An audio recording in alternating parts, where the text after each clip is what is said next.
અમદાવાદના કોંગ્રેસ કાર્યાલયમાં 15મી ઓગસ્ટે ભારતના 79માં સ્વતંત્રતા પર્વની ઉજવણી કોંગ્રેસ પ્રદેશ પ્રમુખ અમિત ચાવડાની આગેવાનીમાં કરવામાં આવ્યું હતું। તિરંગો ફરકાવતી સાથે કોંગ્રેસના કાર્યકરોમાં દેશભક્તિનો જુસ્સો જોવા મળ્યો। કોંગ્રેસ કાર્યાલય પર તિરંગાનું ધ્વજવંદન કરીને અમિત ચાવડાએ દેશના તમામ નાગરિકોને આઝાદી પર્વની શુભેચ્છાઓ પાઠવી। તેઓએ કહ્યું કે ગુજરાત એ ગાંધી અને સરદારની ભૂમિ છે, જ્યાંથી લોકશાહી માટેના અહિંસક સંઘર્ષો ઊભા થયા છે। ભય, ભૂખ અને ભ્રષ્ટાચારને લઈને લોકોની લોકશાહી છીનવાઈ રહી છે। સરકારે બંધારણીય હકોને નબળા પાડવાના પ્રયાસો કર્યા છે, જેથી કોંગ્રેસ લોકશાહી માટે સીધી લડાઈ લડશે। આગામી દિવસોમાં ગુજરાતમાં કોંગ્રેસ કાર્યકરો ઘરે ઘરે જઈને મતદાર યાદીની ચકાસણી કરશે। વોટ ચોરીને રોકવા માટે લોકજાગૃતિ અભિયાન હાથ ધરવામાં આવશે।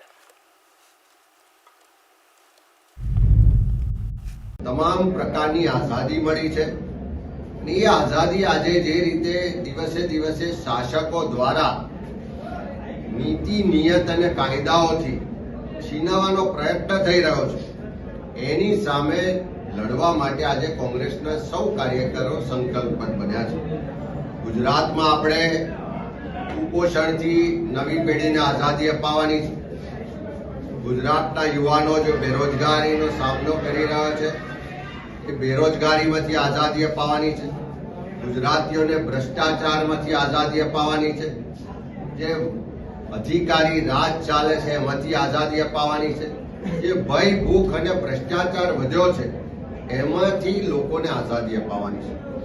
ત્યારે આજે સૌ કોંગ્રેસના કાર્યકરો, વીર શહીદો, સ્વાતંત્ર્ય સેનાનીઓમાંથી અમે પ્રેરણા લઈએ છીએ।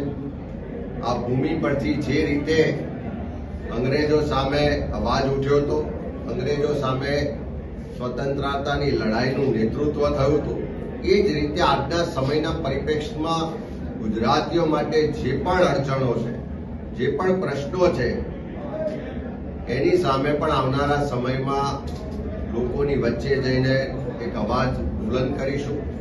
એક નવી આઝાદીની લડાઈ આજના પરિપ્રેક્ષમાં લડવા માટેનો આજે સૌએ સંકલ્પ કર્યો છે।